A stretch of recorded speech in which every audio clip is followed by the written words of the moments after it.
ప్రజలేమో రోజు రోజుకి అన్యాయం అయిపోతూ ఉన్నారు. మహిళలకు ఇచ్చిన మాటలు గాల్లో కలిసిపోతూ ఉన్నాయి.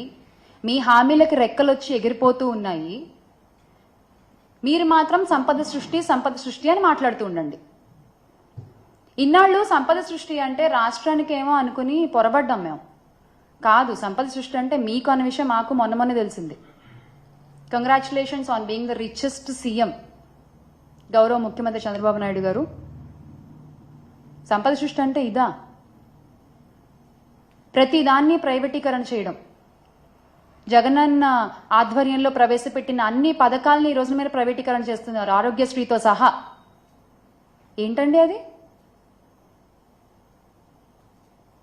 మహిళలంటే గౌరవం లేదు, యువతకి దారి చూపిద్దామన్న శ్రద్ధ లేదు, హామీలు నెరవేర్చుదామన్న ఆలోచన లేదు. ఏంటయ్యా అంటే మళ్ళీ అంటే ట్రోల్ చేస్తారు, సీజ్ ద షిప్ అంటారు.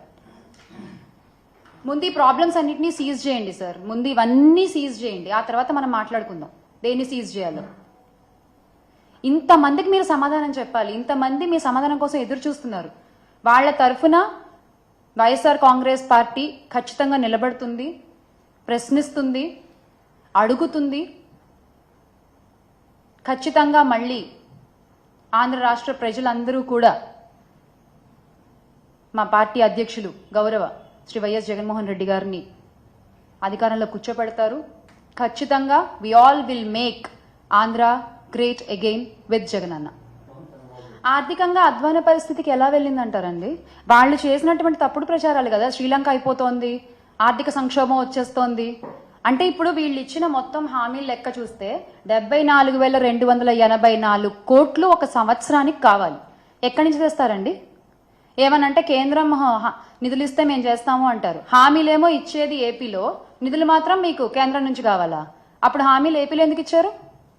ఇష్యూస్ అనేవి క్రియేట్ చేయడం, ఇష్యూస్ అనేవి స్ట్రెచ్ చేయడం, ఇష్యూస్ ఎగ్జాక్ట్గా ఏంటి అనేది ప్రజలకి చూపించడం అనేది చాలా ముఖ్యం. అది యాజ్ అ మీడియా ఫోర్త్ ఎస్టేట్గా మీ భుజాలపై ఉంటుంది అది. కానీ దాన్ని ఎవరికి ఎలా కావాలో అలా చూపిస్తున్నారు, ఎవరికి ఎలా కావాలో అలా చేస్తున్నారు. ఇది ఖచ్చితంగా ఆగి what is the exact truth అనేది ముందు పెడితే బాగుంటుంది అనేది నా personal opinion. It's totally my personal